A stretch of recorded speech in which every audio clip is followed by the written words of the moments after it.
Alright boys, welcome to the final power rankings video of 2022. Now at this point, I feel like you pretty much all have a good idea of why everybody is ranked where they are, so this is going to be a little different. I want to break down our playoffs and our trash bracket matchups in this video, and kind of give my perspective on who I think has the upper hand. Now with that being said, this is still a power rankings video, so let's go through them very quickly with a couple of statistics now that we're at the end of the regular season. In 12th is Pat. He finished the season 2-12 on a one-game winning streak, 11th in points for and 2nd in points against. In 11th was Garrett, finishing the season 5-9 on a three-game winning streak, 12th in points for and 7th in points against. In 10th was John. He finished the season 5-9 on a three-game losing streak, 8th in points for and 1st in points against.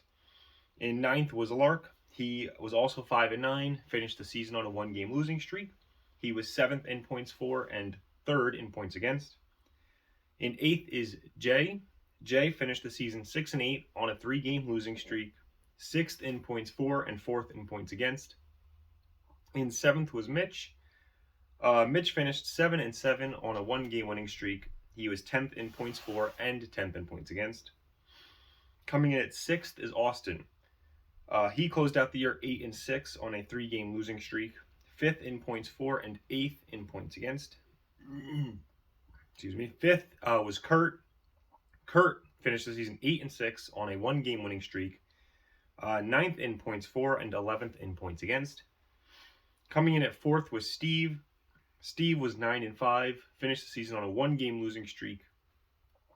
He was 4th in points for and 6th in points against. In 3rd is Vinny. Vinny finished the year 9-5 on a two-game win streak, led the league in points for and was 9th in points against. Coming in 2nd was Rich. Rich finished the year 10-4, losing his last game of the season, 2nd in points for and 12th in points against. And your number one power ranking is Nick. 10-4, three-game win streak to close out the season, 3rd in points for and 5th in points against. So, all right, now let's get into the good stuff here. The playoffs. Rich and Nick are getting the first round bye. So let's start over in the Knuckles division. That gives us Austin and Kurt. Now, they finished the season with the same record. They had very similar points against totals, but Austin scored close to 100 more points than Kurt this season. They split the two matchups, with Austin edging Kurt out 391.11 to 381.89 points over those two matchups. And as I lay all that out, I'll be honest, it kind of feels irrelevant thanks to what went down Monday night. First, Kyler Murray went down, and I'm not going to lie, that really had me feeling like Austin's playoff hopes were pretty much dead in that moment. But then, at the buzzer, Austin traded for Patrick Mahomes, and now Austin feels like the favorite once again in this matchup pretty easily. Honestly, I think the Kyler injury in a fucked up way helped Austin.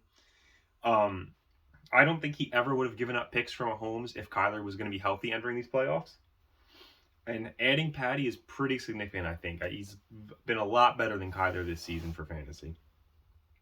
So, like I said again, I think Austin's the heavy favorite there now after Monday night, and we'll move over to the nose division where we have Vinny versus Steve. Now, just like the last matchup, these two finished with a tied record. Vinny did sweep Steve this season, outscoring him 380.67 to 356.15. And to be fair, a large part of that discrepancy comes from Steve putting up easily his worst performance of the season in their second matchup. And I'm not going to suspect a repeat of that Steve performance in round one.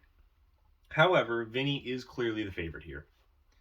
Something scary to think about for Steve is that he only outscored Vinny 3 weeks in the entire season. That's it. There was only 3 weeks this season where Steve had more points than Vinny. So he's definitely going to need some luck to take out the number one scoring team on the season. And moving on, round two is where I think things are really going to heat up here. Starting over in the FKD, let's look at our potential matchups. You have Rich, who swept Austin and split with Kurt this season.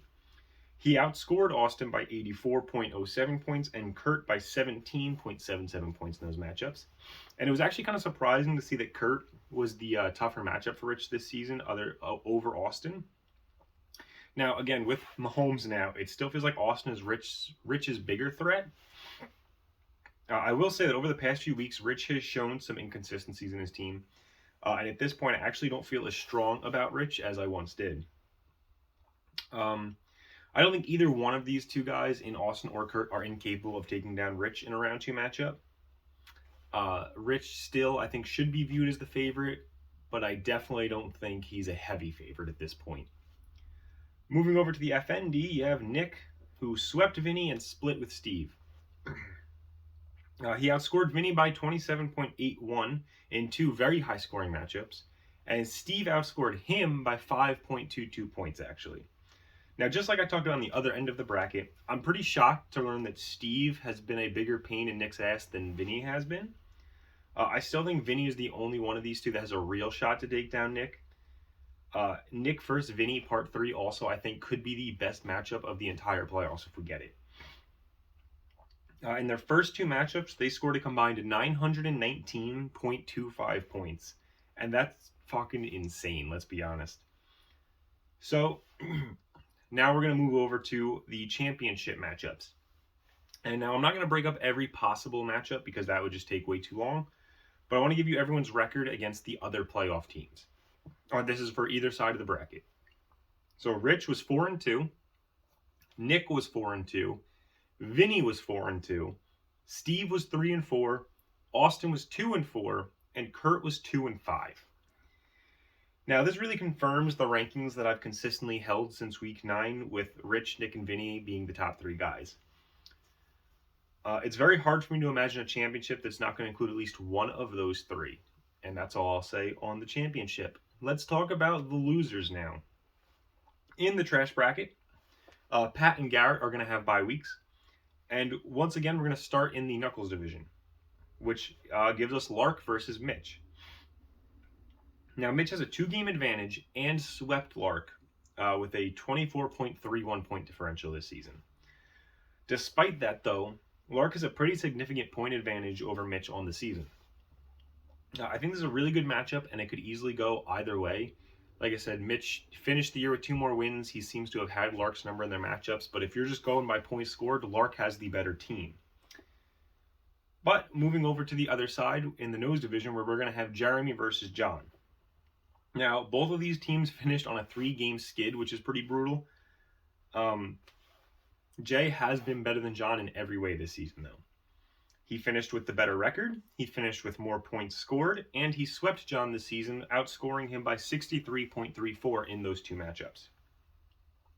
Now, if John has any hope to hold on to, it's that Jay is not going to have Mahomes for this postseason now, as we've talked about several times, but we've talked about it the other way, how Austin has him. It's important to remember that that also means Jay does not have him. Despite that, I still think I'm looking at Jay as the favorite, but it's definitely something to keep in mind. He's going to be without his star quarterback entering this losers bracket. So going on to round 2 in the Knuckles division, Garrett has been so terrible this season that you'd like to believe he's pretty much locked to move on in this round. However, he finished out the season on a 3-game win streak, like I said earlier, which included taking down both Lark and Mitch in those 3 games. Now, overall, Garrett swept Lark and split with Mitch. And I still have a hard time thinking Garrett escapes this round, but it's far from impossible with how he's fared against his 2 potential opponents. Looking over to the nose division now, Pat's another team that feels significantly worse than his 2 potential round 2 matchups. A really weird fact, though, Pat had 2 wins on the whole season, and both of those wins came against John. It was the first week and the last week of the season. Now, despite this anomaly, Pat is clearly the worst of these 3 teams. He's definitely got a worse team than John, even though he beat him twice.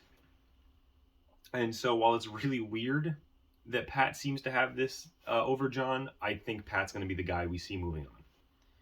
And speaking of moving on past round 2, that brings us to the Dumpster Bowl.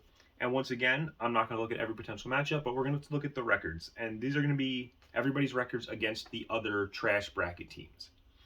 So Jay and Garrett were both 5-1. Mitch was 4-2, Lark was 2-5, Pat was 2-5, and John was 1-5. I think the Dumpster Bowl is really up for grabs for pretty much anyone at this point out of who I just listed. And the really fun thing about this is that 4 of these 6 guys have never been crowned Dumpster Bowl champion, if you want to call it that. So there's a really good chance that we're going to get somebody new taking the punishment. John and Pat are the only guys who have ever taken it. And I think John's the only case of potential redundancy there, being he just took it. Pat was obviously our first ever loser and got the Death Cup, which I would say at this point, the Death Cup would be a godsend for anyone getting the punishment. So that's going to do it for this final video, or final power rankings video anyway. You're going to be seeing a lot more content coming up in the off season, and I'm hoping to roll some stuff out during the playoffs as well. So this is the end of our power rankings, but I'll still be seeing you soon, boys. I wish you all good luck.